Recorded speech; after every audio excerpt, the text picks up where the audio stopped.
My girlfriend came back drunk from the bar, and I sat by the window showing no reaction to her return. She was surprised that I had changed, no longer fussing over her with endless care, no longer granting her every request. There was no more warm breakfast in the morning, no more late-night texts waiting for her. The sweet words I once whispered while pretending to be tipsy, saying I would marry her, had also disappeared. "What are you thinking?" she asked, putting down her bag. I turned my head. The phone went dark, and on the screen was a photo of my girlfriend and her secretary, Louise, drinking a crosscut wine together. I chuckled softly. Nothing. So this is what it feels like when love is gone. The heart no longer aches. After that, I called my mother. "Mom, I agree to come home and take over everything." Chapter 1. What's wrong with you these days? You barely even talk. I didn't answer, only stared out the window. "Forget it," she said, pulling a box out of her bag. "Here, this is for you." I opened the box. A platinum cufflink gleamed under the light. I closed the box gently and placed it back on the coffee table. "Why give me this all of a sudden?" "Because you've finally learned not to bother me lately," she said with a smile. "You don't call me nonstop when I go out anymore. That deserves a reward." I slid the box back toward her. "Save it for Luis. He'll appreciate it more." Her smile froze. What did you see?" "What did I see? Your crosscut wine, or that phrase. The one you love the most, Gabriella?" I looked straight into her eyes. "We're over." She slammed the table. "How dare you? Just because of one photo. How dare I?" I let out a bitter laugh. "After years of bending over backward for you, what I got in return was betrayal. Do you remember last month when you came home at 3 o'clock in the morning?" I asked. "I waited for you at the door for 4 hours. There you go again," she rolled her eyes. "You always blow things out of proportion." "I called you 37 times, I said calmly. "And then you blocked me. Because you're too annoying, always like this. Can't I even have dinner with friends?" "So I contacted all your friends. I even called the police, and the police told me you were drunk at a bar." "You're insane," she glared at me. "I need freedom in my life, not you monitoring me." "Yeah, I'm insane," I nodded. "Insane enough to believe you actually loved me. Until that night when I saw Luis's post. They were in the bar, glasses clinking, eyes only for each other, and underneath it, the spending the night with the one I love the most. That moment, my heart shattered, but I also woke up. This relationship was a mistake from the very beginning. I stood up and walked toward the study. "It's time to end it." "You can't," she rushed after me, grabbing my arm. "You promised you'd stay with me forever." I shook off her hand and closed the door. Then I dialed my mother's number. "Mom, I'm ready to come back. Let's do it your way." "Really?" My mother's voice was full of joy. "Wonderful. I'll arrange everything. You just need to come back for the marriage certificate. The Sun family's daughter has always admired you." After hanging up, I stared blankly out the window. Yes, I gave up the family's arranged path because of her. "I'll give you the best life," I once promised. "I'll make you the most successful woman in the city." Now, coffee shops under my name spread all across the city, but her heart is no longer with me. From the day she hired Luis as her secretary, everything had changed. She once said of her new secretary, "He knows what I need, unlike you who are always trying to control everything." If that's the case, why keep deceiving myself any longer? Chapter 2. On the phone with Luis again? I asked, standing at the bedroom door. Gabriella glanced at me, then kept laughing sweetly into her phone. "Sorry, my boyfriend's talking to me. I'll call you back later." She hung up and looked at me impatiently. "What is it?" "Nothing. Just letting you know I'll be sleeping in the study tonight." "Suit yourself." She shrugged and picked her phone back up. I quietly walked toward the study. Behind me, her laughter rang out once more. Ever since Luis became her secretary, we had started sleeping in separate rooms. At first she made excuses. Later, she didn't even bother explaining. As soon as I lay down, my phone buzzed. It was a voice message from Luis. Gabriella's voice came through, softer and more tender than I had ever known. "Baby, imagine us in a cabin by the sea." Such blatant provocation felt childish. I shut off my phone and closed my eyes. The pain that once tore at my chest had turned into numbness, maybe even relief. "Are you really quitting?" my colleague asked the next morning, eyeing the envelope in my hand. "Yes, it's already decided." "Because of Gabriella? Always being with her secretary?" "Everyone sees it except you, pretending not to." I gave a bitter smile, shook my head, and walked toward HR. As the elevator doors opened, I saw Gabriella carrying 2 cups of coffee into her office. Through the glass door, she laid food on the desk. Even I was never allowed to get close to that desk. Luis took the food, deliberately glancing in my direction. He leaned into Gabriella's ear, whispered something, and she immediately pressed the remote. The blinds slowly closed. The HR manager finished reading my resignation letter. According to policy, you'll need to complete 1 week of transition. No problem. I'll handle everything. At the end of the day, Luis blocked my path. There's a great restaurant tonight. Want to join? What exactly are you trying to do? I stared into his eyes. Just an invitation. After all, we're colleagues. No need. I walked past him toward the exit. Let him be. Gabriella's voice called from behind me. That's just how he is.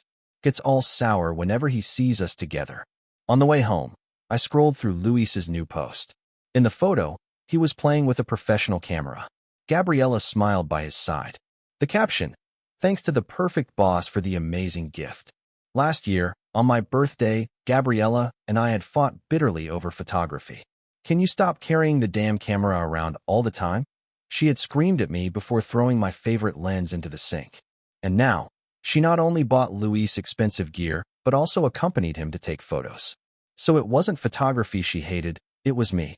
Late that night, a video call shattered my sleep. Augustine, we just left the bar, Luis said, holding up a flushed Gabriella. She drank too much, but don't worry, I'll get her home safe.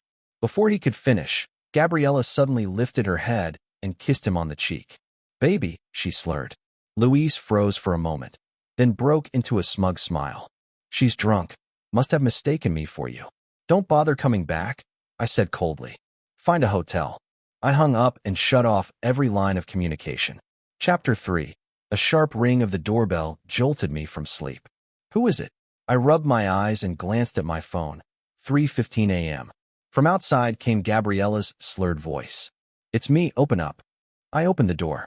Luis was holding up a drunken Gabriella in the hallway. Sorry to bother you, Luis said with false courtesy. Gabriella drank too much, so I brought her back. Thanks, I'll take it from here. I reached out to support Gabriella, but Luis didn't let go immediately. Heard you weren't happy about our photo? Doesn't matter, I said flatly. Really, he sneered. Then why did you resign? Why stop calling her? I didn't answer. He leaned closer to my ear. Why humiliate yourself? Even if you marry her, her heart will always belong to me. In the past, such provocation would have made me furious. Now, I only wanted him gone. You should leave, I said, staring into his eyes. Luis shrugged. Suit yourself. He finally let go of Gabriella, but before turning away, he deliberately called out. See you tomorrow. I helped Gabriella inside. She reeked of alcohol, her makeup was smudged, and she could barely stand. I want a shower, she mumbled. Can you manage it yourself? Of course, she staggered toward the bathroom. I'm not a child.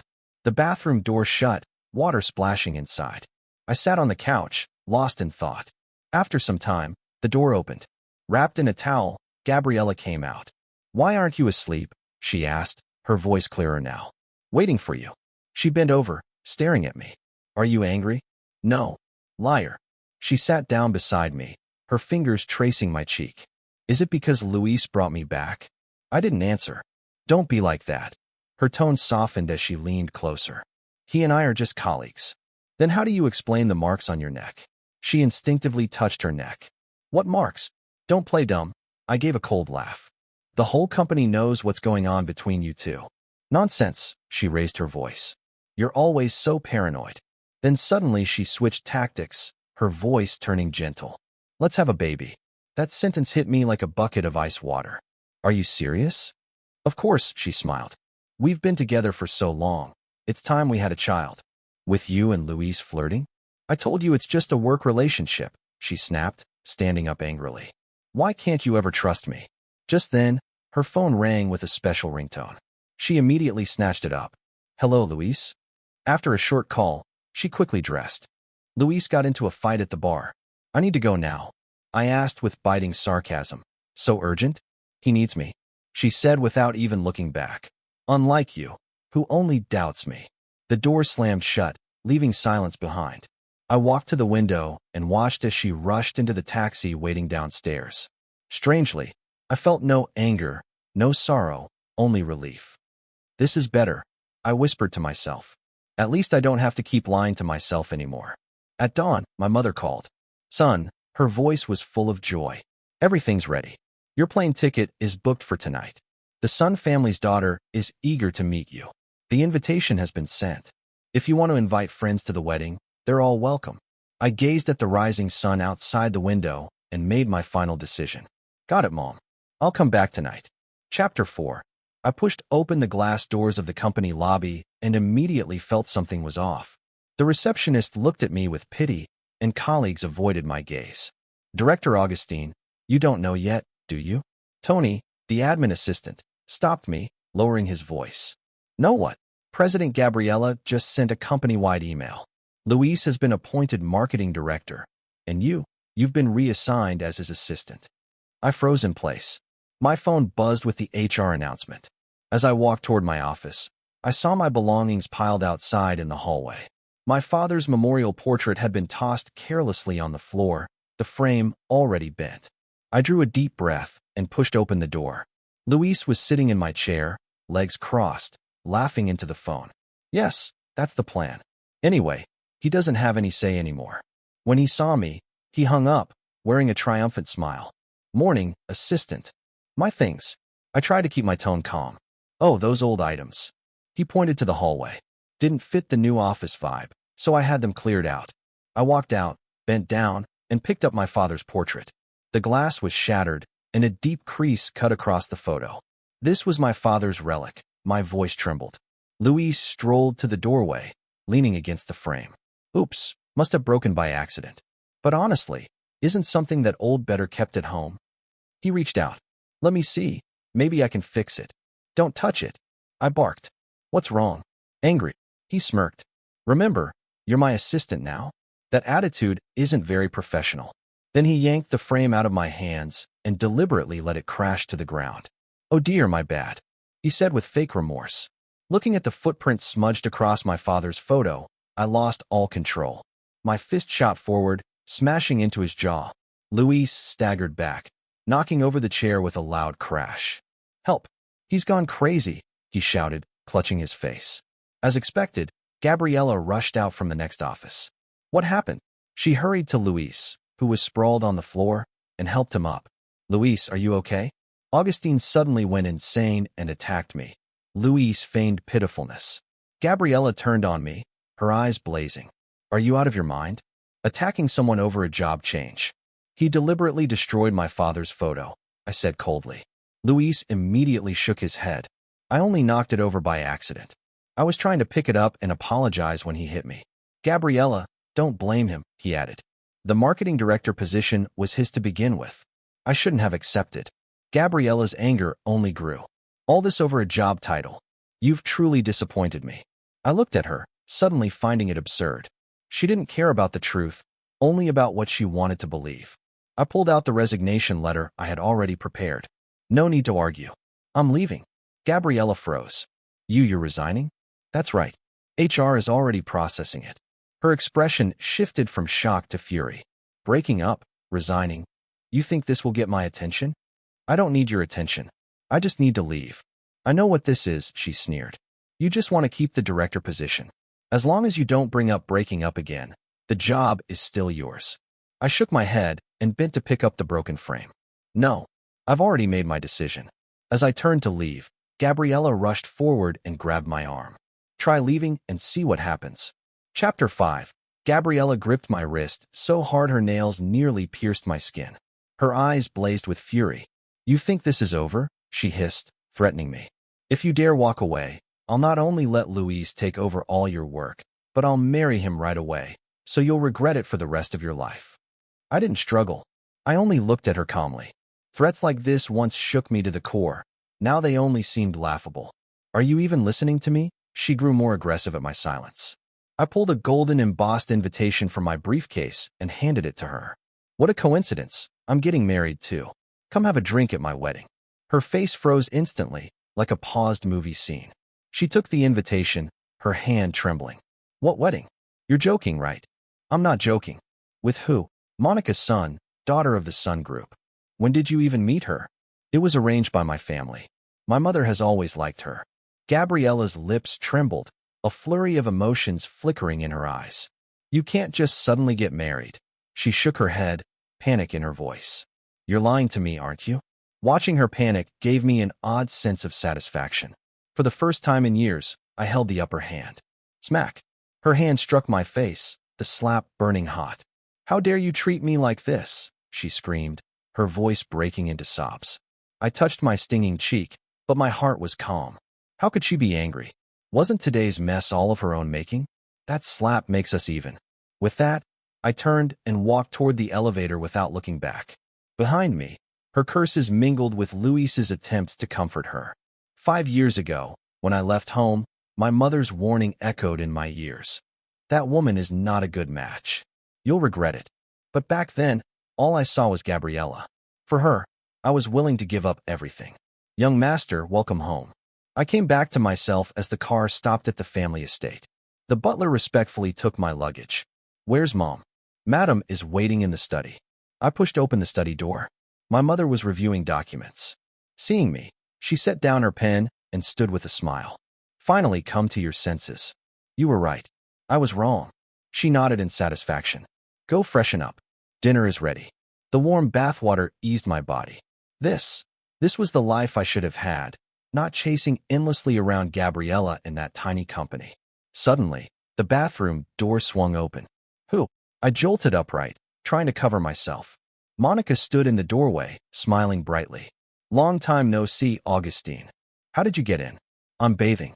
Your mom sent me up. She stepped closer. She thought you might need some help. I don't need. Before I could finish, a bottle of cold water poured over my head. What the hell are you doing? Revenge, she laughed smugly. For how you treated me back then. I was speechless. Back in college, she had confessed to me, and I had rejected her in public, cruelly, with harsh words. I was a jerk back then, I admitted. But can you at least leave so I can get dressed? Why should I? She raised an eyebrow. We're about to get married, aren't we? What? Who said that? Your mother, she chuckled. She said you came back tonight to see me and get ready for marriage. I froze. I didn't know it was you. So you came back planning to marry someone else? She narrowed her eyes. No, I just forget it. She turned away. Get dressed. I'll wait in the living room. Half an hour later, dressed, I came downstairs. My mother and Monica were chatting in the living room.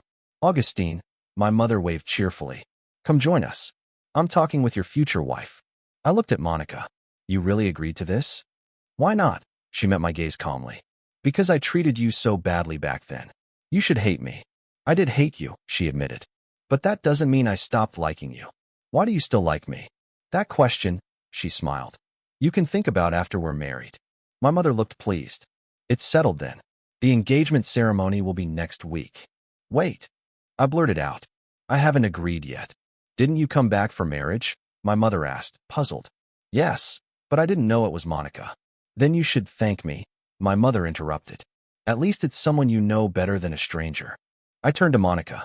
Do you really want to marry me? Not just to get back at me. She looked straight into my eyes. I want to marry you because I like you. Always have. Chapter 6. Have a good talk. I'll go prepare dinner, my mother said, casting us a meaningful glance before leaving the living room. The moment her footsteps faded down the hallway, Monica turned to me, her eyes glimmering with amusement. Your mom is thoughtful. She knows how to give us private space. I cleared my throat awkwardly. That's just how she is, always making decisions on her own. So, Monica looked straight into my eyes. Do you really plan to marry me? The directness of her question left me momentarily speechless. I stared at the girl I had grown up with, unsure how to respond. What are you thinking? She nudged me lightly, breaking my thoughts. Still thinking about that woman? I shook my head. No. Liar. She put her hands on her hips, her expression turning stern. I just don't get it. What's so good about Gabriella anyway? She began listing Gabriella's flaws, her voice dripping with jealousy. Watching her puffed-up cheeks, I couldn't help but laugh. What are you laughing at? She glared at me. Nothing, just. I think you're adorable. Her expression softened instantly. She leaned closer, whispering. So, are you mine now? Her question stirred memories of everything between us. How she had protected me from bullies as a child, how she had chased off girls who tried to confess to me in school, how she stayed by my side when my father died, helping me through the darkness. If not for Gabriella, perhaps Monica and I would have been together long ago. What are you thinking about? Her voice pulled me back to the present. I held her hand. I was thinking about our story. Which part? When I beat up those boys who bullied you? Or when I tore up that love letter a girl gave you in the cafeteria? I shook my head with a smile. All of it. I never properly thanked you. No need. Her gaze softened. I did all that because I liked you. Her frankness stirred something in me. I leaned closer and whispered, I think I've always liked you too, just blinded by Gabriella. Her eyes lit up. You mean? I took a deep breath. I'm willing to marry you. With a joyful cry, she threw herself into my arms, nearly knocking me over. Then she rose on tiptoe and kissed my lips. That kiss ignited the desire I had suppressed for so long. I lifted her and strode toward the bedroom, forgetting completely that my mother was still in the kitchen. That night, we held each other without restraint, not falling asleep until dawn. By afternoon, the doorbell woke me. Half asleep, I shuffled to open the door, only to find Gabriella standing outside. She held a small box, her expression complicated. Your stuff. You left it at the office. I took the box and opened it. Inside was the watch she once gave me. When I left, I had intentionally left it behind. I wanted no reminders of her. Our conversation was brief. She tried to find excuses to linger, to be alone with me, but I kept my distance. Just as the silence grew heavy, Monica walked out of the bedroom wearing only my shirt. Seeing this, Gabriella's face froze. She hurriedly muttered a farewell, turned around, and left. Her departing figure looked lonely, almost fragile. Chapter 7. After closing the door, Monica's expression immediately turned serious. She bluntly pointed out that Gabriella still had feelings for me, that she had come to test whether I truly intended to get married. Men are so dense. Monica shook her head. She was clearly watching your reaction, trying to confirm if you're really going through with the wedding. Surprised, I asked how she could be so sure. A woman's intuition, she replied with a mysterious smile. We can always sense another woman's thoughts, especially when she's interested in our men. She stepped closer, wrapping her arms around my neck. From now on, stay away from her, understood? I chuckled and nodded. Yes, ma'am. Satisfied, she kissed me. That's better. Now, let's go tell your mom some good news. What good news? I asked curiously. Monica smiled mischievously and whispered in my ear. Tell her she's going to be a grandmother soon. My face flushed. That's way too fast, isn't it? What? You don't want to? She raised an eyebrow, eyes glinting with challenge. It's not that I don't want to, it's just... Just what? Don't tell me you're still thinking about that ex-girlfriend of yours. I took a deep breath. No, Gabriella and I are completely over. From now on, I'll stay far away from her and focus on building a family with you. Her smile showed satisfaction. Before I could say more, she was already on tiptoe, arms around my neck, kissing me passionately. Our relationship was sealed in that moment, as if it had been destined all along. That night, as we curled up on the couch watching a movie, my phone suddenly buzzed. A friend request appeared on the screen. Who is it? Monica asked curiously. I glanced at it and frowned. Luis, Gabriella's man. She grew instantly alert. What does he want from you? After a moment of hesitation, I accepted. Almost immediately, a barrage of messages flooded in. Luis's words were full of hostility and warning. He accused me of clinging to Gabriella, saying she had canceled an important company meeting just to deliver that watch to me. He told me to remember my place and stop interfering in their relationship. How ridiculous, I sneered, handing the phone to Monica. All these years, Gabriella never once put me first. After reading the messages, Monica scoffed. He's jealous. Looks like Gabriella still has feelings for you. I shook my head and told her about the cold winter night last year. I had been bedridden with a high fever, only wanting Gabriella to buy me some medicine. She said Luis had an urgent project that needed her help and quickly hung up. Later, I found out that the so-called urgent project was nothing but one of their private dates. That woman is outrageous, Monica fumed. She ignored you when you were sick, but now she suddenly has time to deliver a watch. I was just about to block Luis when Monica deftly took my phone away. Don't waste time on people who don't deserve your attention. she said softly, leaning on my shoulder. Since it's over, don't look back anymore. I wrapped my arm around her shoulder, grateful for her understanding. You're right. They're not worth my time. Oh, by the way, she suddenly looked up, her eyes sparkling. There's a business gala tomorrow night. Will you come with me? Curious, I asked what kind of event it was. She explained it was her company's annual gala, the perfect chance to announce our relationship publicly. You want to introduce me to everyone? I asked in surprise. Of course, she smiled. I want everyone to know that Monica is already taken. Her straightforwardness made me laugh, and I gladly agreed. She turned off the TV happily and pulled me back into the bedroom. The next morning, I was awakened by birds chirping outside the window.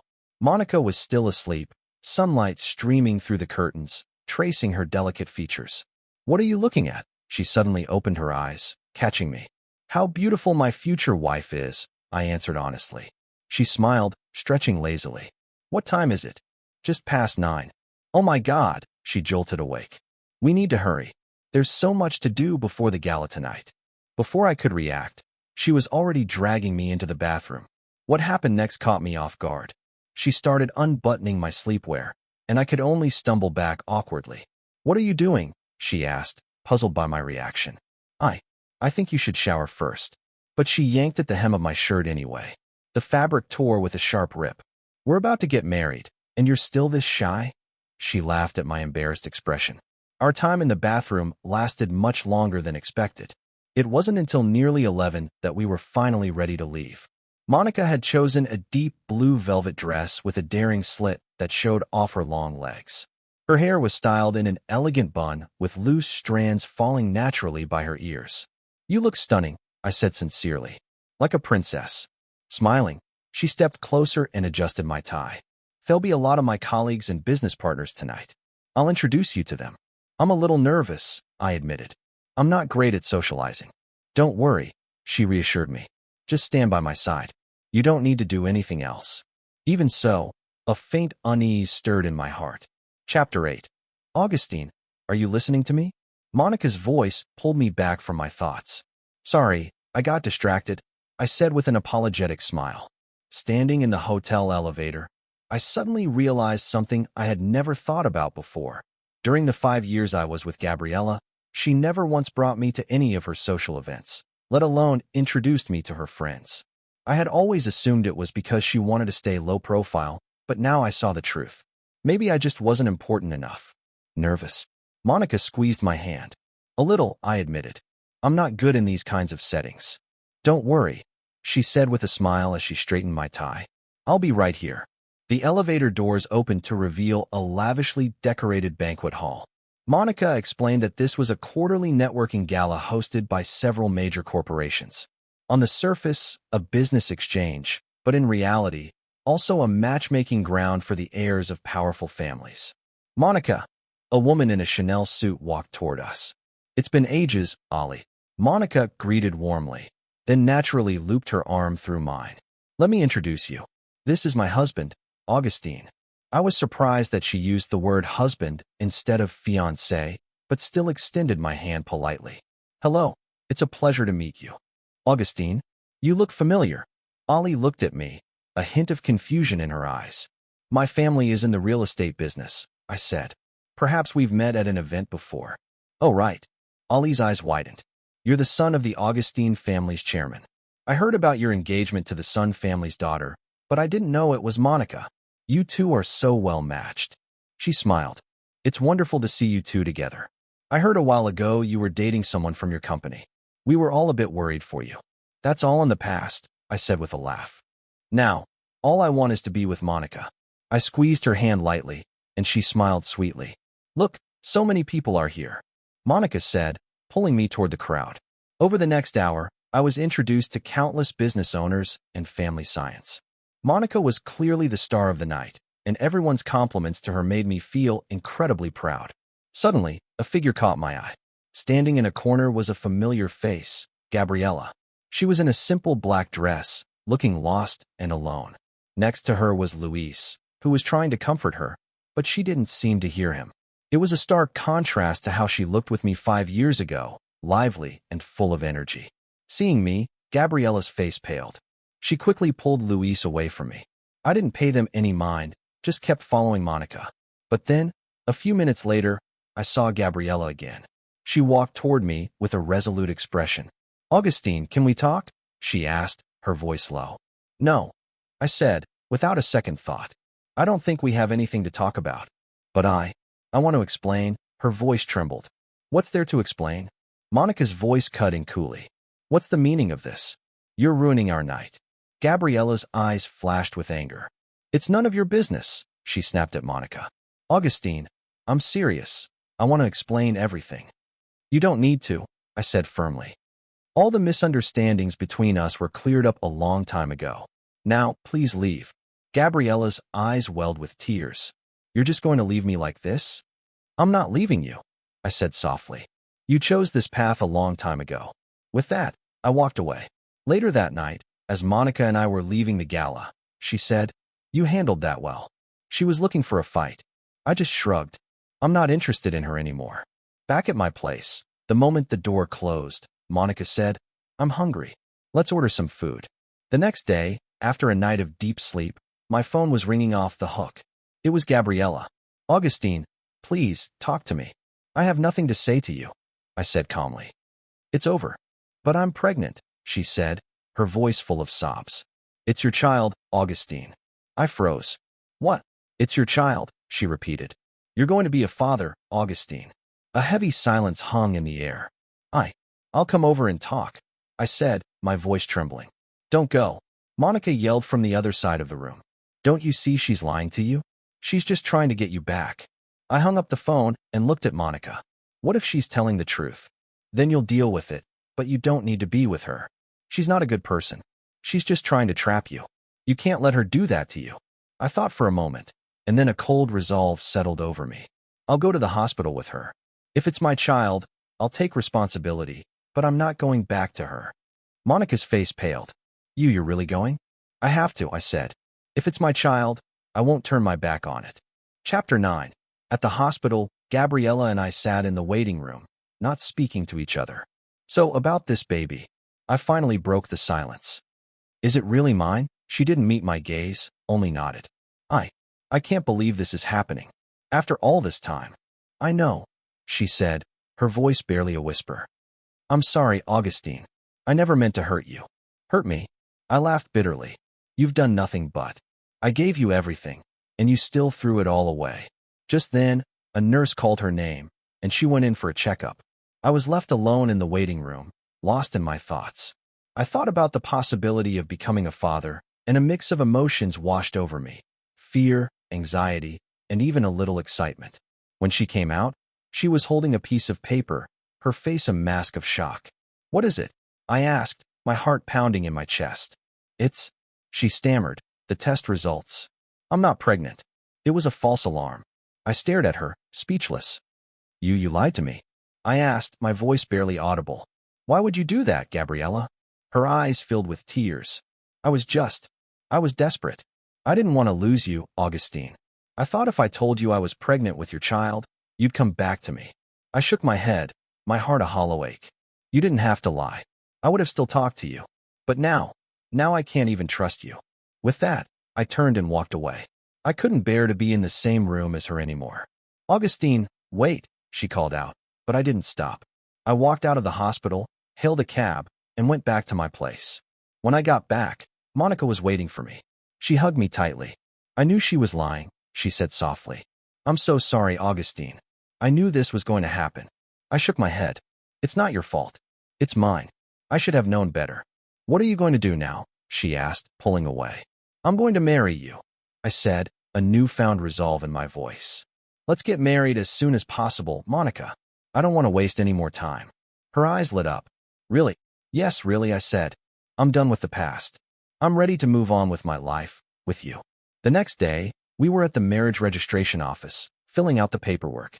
After we were done, we went to a restaurant to celebrate. Just as we were about to order, my phone buzzed. It was Gabriella. "Please, Augustine, just one last chance. I promise I'll change. I'll be the woman you've always wanted me to be. I'll give you everything." I hung up the phone without a word. "What did she say?" Monica asked. "Nothing important," I said with a smile. Now let's order. We have a lot to celebrate. Later that night, as we lay in bed, Monica's phone buzzed with a message. She showed it to me. It was a photo of Gabriella crying in a bar with the caption, "Just found out my ex is getting married. My heart is shattered. I'll never love again." "She's so dramatic," Monica said, rolling her eyes. I just shook my head. "She's not worth our time. Let's just focus on us." "You're right," Monica said, cuddling closer to me. "We have a lifetime to make up for lost time." With that, she kissed me, and I kissed her back, my heart finally at peace. The past was over, and the future, with Monica, was just beginning. "Pleased to meet you." "Oh my, you're finally married," Ollie exclaimed. "I thought you'd stay single until 40. Over the next half hour, Monica introduced me to at least 20 business figures. Every time, she called me husband, without hesitation, her tone filled with unmistakable pride. Just as we were speaking with a senior banking executive, my eyes wandered across the crowd and froze on two alto familiar figures, Gabriella and Luis. They stood at the far end of the hall, as if they had just arrived. Gabriella wore a beige evening gown, clearly dressed with extra care. I quickly averted my gaze, but it was too late. Our eyes met across the room. For a brief moment, surprise flickered in hers, followed by something more complicated. "What's wrong?" Monica immediately picked up on my distraction. "Nothing." I shook my head, then grabbed a chocolate-covered strawberry from a passing waiter's tray. "Here, try this. Looks good." I held the strawberry up to her lips. Monica blinked in surprise, then smiled sweetly as she took a bite. It's really sweet," she said, deliberately raising her voice. Then she picked up another strawberry and fed it to me. "Here, you try." I bit into it and nodded. "Delicious." "Of course it is," she teased, winking. "Strawberries taste sweeter when fed by your husband." Halfway through the gala, a group of Monica's college friends came over to catch up with her. I took the chance to excuse myself, telling her I was going to the restroom. But as I stepped out of the washroom, ready to head back to the banquet hall, a familiar figure blocked my path. "Augustine, can we talk?" Her voice was lower than usual, carrying a trace of pleading I had never heard before. "There's nothing to talk about." I tried to walk past her. "Please move." But she blocked me with her arm. "Just 5 minutes. I'm begging you." I stopped, sighing. "Say it quickly. Are you really married?" She stared straight into my eyes. "You didn't just do it to spite me, did you?" "That's none of your business." "Augustine, I know I did a lot of things wrong. That day at the company, I shouldn't have treated you like that." I let out a cold laugh. "Now you know how to apologize?" "Too late." "It's not too late." She suddenly stepped forward and grabbed my arm. "We can start over. I'll fire Luis. You can be in charge of the company again." I shook her off. "Gabriella, have some self-respect. I'm married now. Please respect that." Her eyes turned red instantly. "You can't have fallen for someone else this quickly. I know you. You still love me." Then she suddenly threw herself at me, hugging me tightly. The move shocked me and disgusted me. I shoved her away with force, stepping back. "Enough." I raised my voice. "We're over. I have a new life now, a new partner. Don't interfere anymore." Her tears finally spilled over. "Augustine, I was wrong. All these years, I never truly cherished you. Only when you left did I realize how much you meant to me.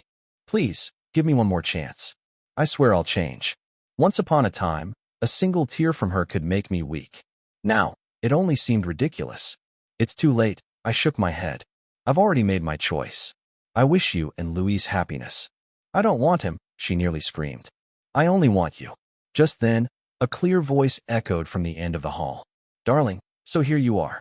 I turned to see Monica walking toward us, a brilliant smile on her face. She crossed the hallway, came right up to me, and tiptoed to kiss me on the cheek. "I've been looking everywhere for you," she said, deliberately loud. Her gaze locked on Gabriella. "Turns out you were being held up." Pretending to just notice, she pointed at my suit. "Oh no, your jacket's stained." She gestured at the smudge of lipstick on my lapel. "And this was custom made for you." Before I could react, she had already slipped the jacket off my shoulders and tossed it straight into the trash bin. "No worries. I'll buy you a better one when we get home," she said soothingly. Then she turned to Gabriella, her smile triumphant. "Do me a favor and stop bothering my husband from now on, okay?" Gabriella's face went pale with fury, but before she could speak, Monica had already taken my arm and led me away. Chapter 9. I knew she still couldn't let go of you, Monica said triumphantly, her eyes glimmering with victory. Women are especially sensitive to these things. I held her hand tightly and smiled. You're always right. As we returned to the banquet hall, Monica suddenly stopped, her eyes lighting up. She turned to me with a mysterious smile. I have an idea. Before I could ask, she was already pulling me toward the main stage. She gestured to the band, and the music slowly faded. All eyes turned toward us. Sorry to interrupt, Monica said as she accepted the microphone from a staff member, her voice ringing clear. I'd like to take this chance to share some good news. She looked at me, her eyes filled with tenderness. This is Augustine, my husband.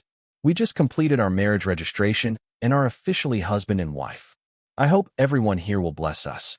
The hall erupted in cheers, applause, and congratulations. Amid the joyful atmosphere, I noticed Gabriella in the corner. Her face was pale, fists clenched, eyes burning with anger, unwillingness, and pain. Before the announcement ended, she hurried out of the hall, leaving Luis behind, staring blankly in confusion. Half an hour later, while I was speaking with several entrepreneurs, Luis appeared before me, fury written all over his face. Can I have a word? He asked, forcing down his rage. I excused myself politely and followed him to a quieter corner. What did you say to Gabriella? He demanded, his voice low and hostile. I didn't say anything, I replied calmly. I just asked her to respect my decision. Lies, he nearly ground his teeth. Why else would she leave so suddenly? You must have provoked her. Looking at this man still in the dark, I felt a flicker of pity. Do you really want to know what happened? I asked. Of course. I said no more, only contacted the hotel's head of security. On the monitor, the footage played clearly. Gabriella stopping me in the hallway, her confession, her embrace, every word she said. I was wrong. These 5 years, I never truly cherished you. Give me another chance. I promise I'll change. I don't want him, I only want you. Each word fell like a hammer, striking Luis's heart. His expression shifted from anger to shock and finally to utter despair. Why? He murmured. Why is it you? Suddenly he grabbed my collar. What's so special about you? Why is she still obsessed with you? I didn't resist, only looked at him calmly. That's a question you should ask her, not me. His grip slowly loosened, and he slumped against the wall, as if all strength had drained out of him. I said nothing more, turning to leave the monitoring room and returning to the banquet hall to find Monica. On the way home, Monica's phone kept buzzing with notifications. She opened her social media and was stunned to see several trending hashtags rapidly climbing the charts. Clicking on the video, the image showed Gabriella Lynn, stripped of her usual elegance and composure. She sat alone in the corner of a high-end bar, surrounded by empty glasses. Her voice was slurred from alcohol. How could you treat me this way? I loved you so much. Why can't you give me another chance? I never truly liked Luis. Never. I only wanted to make you jealous. I thought no matter what I did, you would always stay by my side. Why did you just go and get married? What's so good about that woman? The camera suddenly turned to the entrance of the bar, where Luis stood, his expression shifting from disbelief to deep anguish. He strode toward Gabriella, his voice trembling. Is everything you just said true? Gabriella looked up at him, not panicked at all. Instead, she gave a drunken smile. Of course it's true. Why, you don't believe me? Then what about our engagement? Luis's voice was almost begging. Gabriella took another large gulp of alcohol. Engagement? That was only for Augustine to see. I wanted to make him jealous. I wanted him to come back and beg me. Luis's eyes turned red. Then what am I to you? Gabriella gave him a cold glance, her tone dripping with drunken disdain. You? You're nothing. With that, she staggered to her feet, shoved Luis aside, and stumbled out of the bar, leaving him standing frozen in place, as if struck by lightning. After closing the video, Monica and I sat in silence for a while. It's unbelievable, Monica finally said. How could she treat someone who truly loved her that way? I didn't answer. I only held Monica's hand tighter. Once, I too had been that fool who was used, but now I had finally found someone truly worthy of my love. Thank you, I whispered. Thank you for showing me what real love is.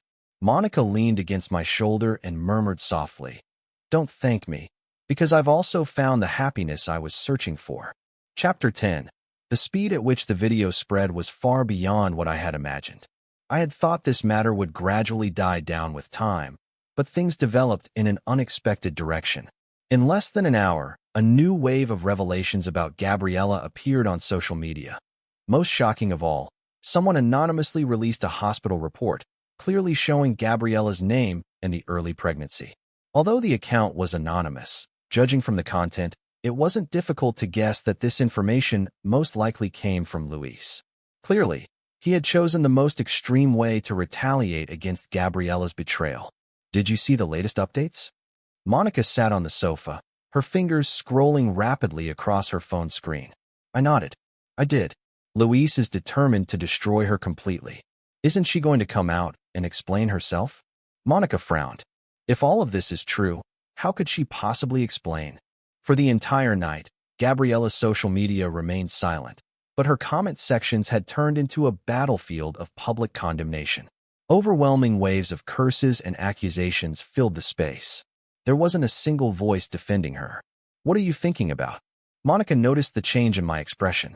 Nothing. I just feel like things are going a bit too far. She deserves it, Monica said mercilessly. This is the price of hurting others. Just as we were talking, the doorbell suddenly rang. So late, who could it be? Monica asked suspiciously as she walked toward the door. Through the peephole, she turned back to me in shock. It's Gabriella. I walked up to the door and peered through the peephole, only to see a Gabriella who was almost unrecognizable. Her hair was a tangled mess, her makeup was completely ruined, and her clothes were stained and torn. A heavy stench of alcohol clung to her entire body. Should we open it? Monica whispered to me. I hesitated for a moment, then nodded. Monica opened the door. Gabriella staggered in the doorway, her gaze unfocused. When she saw me, a glimmer of hope flashed in her eyes. What are you doing here? I asked coldly. I just wanted to see you once. Her voice was hoarse, as if she had been crying for a long time. Well, now you've seen me. You can leave. Even though I had asked her to leave, she showed no intention of going. She took a step forward and nearly stumbled. Augustine, I have nothing left now. Her voice was filled with despair. I wasn't surprised. Just a few hours ago, the Lin Corporation had released an official statement announcing the termination of Gabriella's employment, emphasizing that her personal behavior had nothing to do with the company. Even more shocking was the Lin family's brief announcement. Because of Gabriella's misconduct, her inheritance rights had been suspended. For a family that valued reputation above all else, this was undoubtedly the harshest punishment. That has nothing to do with me, I replied calmly. Your problems are yours to solve. At my words, her eyes instantly dimmed. What about our 5 years together? She choked, tears streaming down her face. Does it mean nothing to you? I couldn't help but sneer. You want to talk about love now? Where was that when you betrayed me? I know I was wrong. Her tears spilled over. Just give me one more chance, please. Impossible. I shook my head firmly. I already have a new life. Please stop disturbing me and my wife. I'm begging you. She almost pleaded on her knees. I only have you left. Please leave. Monica stepped forward, her tone unwavering. Or we'll have no choice but to call the police. Gabriella glanced at Monica, then at me, before finally turning away. Her retreating figure looked unbearably lonely and defeated. After closing the door, I let out a long sigh of relief. Monica came over and gently embraced me. It's over. Everything's behind us now. I wrapped my arms around her, the shadows in my heart gradually dissipating. When I turned toward the kitchen, I discovered Monica had already prepared a lavish dinner. Every dish was one of my favorites, their aroma filling the air. When did you make all this? I asked in surprise. While you were napping this afternoon, she said with a smile. Come on, taste it and see if it's to your liking. I picked up a piece of sweet and sour pork. The flavor was perfect, balanced between tangy and sweet, with tender, juicy meat. It's delicious, I praised sincerely. Then I'll make it for you every day, she said joyfully. So you'll always have something tasty to eat. I shook my head. How could I let you cook every day? From now on, leave the cooking to me. All you need to do is enjoy life. Really? Her eyes sparkled with delight. Then I'll be spoiled. Of course it's true, I grinned. My cooking skills aren't bad at all.